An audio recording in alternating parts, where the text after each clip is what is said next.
Η τεχνητή νοημοσύνη δεν λειτουργεί από μόνη της. Δημιουργείται και τροφοδοτείται από τον άνθρωπο ανάλογα με το ηθικό και πνευματικό του υπόβαθρο, καθώς και με τους στόχους που θέτει. Η ταχύτητα και η ακρίβεια με την οποία επεξεργάζεται πληροφορίες ξεπερνούν κατά πολύ τις ανθρώπινες δυνατότητες. Ωστόσο, παραμένει εξαρτημένη από τον άνθρωπο, ο οποίος αποτελεί την πηγή και τον καθοδηγητή της.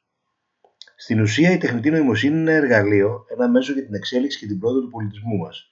Γι' αυτό είναι απαραίτητη η συνεχής επαγρύπνηση, ώστε να αποτραπεί η κακόβουλη χρήση της.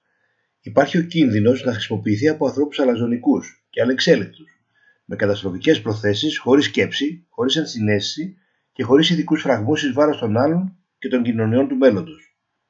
Για τον λόγο αυτό, απαιτούνται αυστηροί κανόνες ελέγχου και σαφείς κυρώσεις για όσους κάνουν κακή χρήση της. Άλλωστε, όπως λέει και η λαϊκή ρίση, άβυσσος η ψυχή του ανθρώπου, και αυτή την άβυσσο η ανθρωπότητα την έχει πληρώσει πολλές φορές ακριβά στην ιστορία της.